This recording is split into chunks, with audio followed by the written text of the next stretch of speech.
पाकिस्तान को ऑपरेशन सिंदूर के जरिए मुंहतोड़ जवाब देने के बाद अब भारत पाकिस्तान को ग्लोबली बेनकाब करने का काम कर रहा है। भारत के सर्वदलीय प्रतिनिधि मंडल पाकिस्तान की पोल खोलने के लिए विदेशों में है और वहीं सबसे ज्यादा सुर्खियां बटोरी हैं असदुद्दीन ओवैसी और शशि थरूर ने, क्योंकि जो पाकिस्तान को विदेशी धरती पर इन दो भारतीय शेरों ने धोया वो तो गजब ही है। लेकिन अब इनमें भी दो कदम आगे बढ़ते हुए आज पश्चिम बंगाल से बीजेपी के सांसद सामिक भट्टाचार्य ने पाकिस्तान को जमकर लताड़ा है। सामिक भट्टाचार्य ने लंदन में इंडियन हाई कमीशन में आयोजित एक कार्यक्रम में पाकिस्तान को खूब सुनाया। सामिक भट्टाचार्य ने कहा है कि भारत आज किसी के दरवाजे पर कटोरा लेकर नहीं खड़ा है।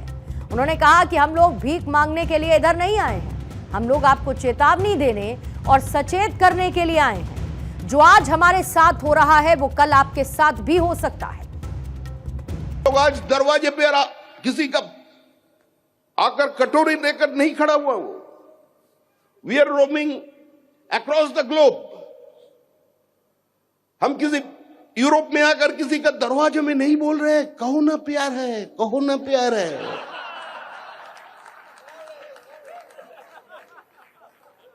हम लोग किसी का भीख मांगने के लिए नहीं आए इधर।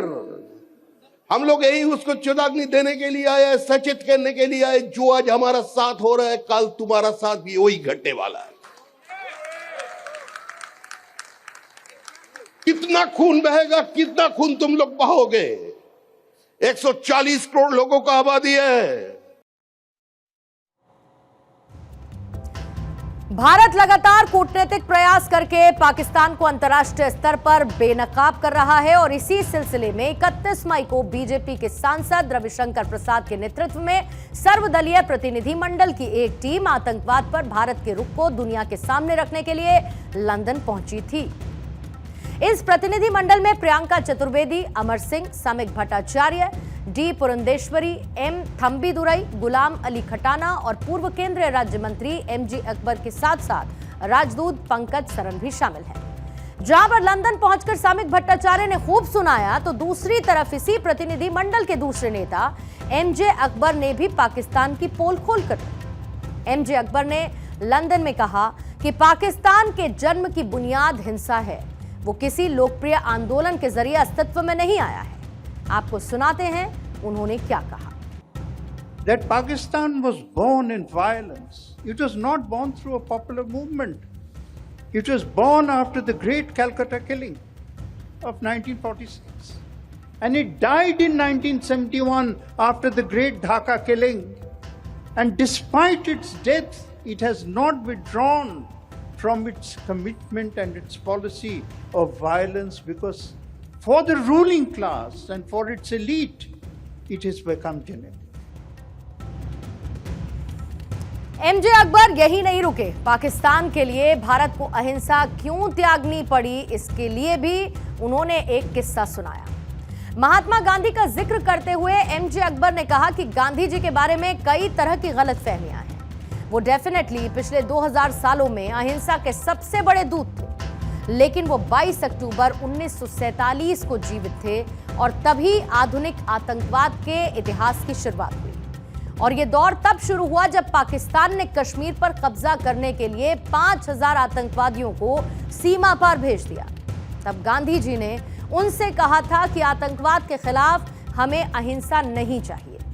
आपको पूरा किस्सा क्या है ये एमजे अकबर की जुबानी सुनना चाहिए। Gandhi ji, there are many misconceptions. Yes, he was the greatest apologist of non-violence in the last 2000 years, perhaps. He believed in non-violence. But he was alive on 22nd October when the history of modern terrorism begins with Pakistan sending 5,000 terrorists across the border to seize Kashmir. 22nd October, the night of 1947. Remember the date. Gandhiji was very much around with us at that time. Exactly 7 days later, on 29th October, he met Mountbatten. And Mountbatten was astonished. He says, this man of non-violence, today he's sounding like Churchill. This is something the British will understand, and that's why I mentioned the story.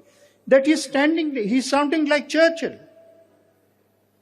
And because Gandhiji said that against terrorism, we don't want non-violence, the state must stand up. The Indian Army and his quotes, direct quotes are, every soldier will fight. No Indian soldier will retreat. They will give their lives in the fight against terrorism, but never retreat. London में तो सर्वदलीय प्रतिनिधि मंडल में competition चल रहा है, यानी कौन पाकिस्तान को ज्यादा अच्छी तरीके से एक्सपोज करेगा। बीजेपी के सांसद गुलाम अली खटाना, जो कि बीजेपी सांसद रविशंकर प्रसाद के नेतृत्व में इस डेलीगेशन का हिस्सा हैं, उन्होंने आतंकवाद का समर्थन करने के लिए पाकिस्तान को आड़े हाथों लिया।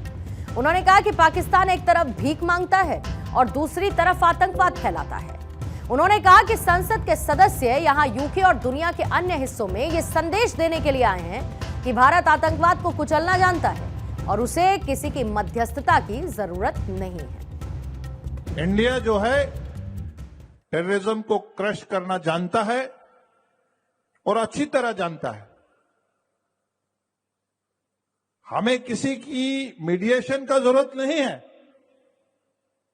बट आप जो हमारे एम्बेसडर्स हैं, हमने लड़ाई लड़नी है, वो हमारा आर्मी वहां लड़ेगा। हमने diplomatic fight, social media fight, हमने लड़ना है, अपनी बात रखनी है। हम क्या होते, हम साइलेंट रहते हैं, अरे it's not my business, okay, मुझे अपने बच्चों को पढ़ाना है, मुझे अपना देखना है। और आप जितने जो सब लोग आए हैं, आप में एक इस तिरंगे के लिए एंथुसियाज्म है, एक आपके अंदर मोहब्बत है। That's why you are here for the last 2 hours. आप ये जानते हैं कि भारत के 7 डेलीगेशन अपनी यात्रा में अलग अलग देशों की विभिन्न पार्टियों के नेताओं, थिंक टैंक, कम्युनिटी ग्रुप्स, प्रवासी नेताओं और सांसदों से मुलाकात कर रहे हैं और पाकिस्तान की पोल खोलकर रख रहे हैं और बहुत अच्छी तरीके से पाकिस्तान को एक्सपोज कर रहे हैं।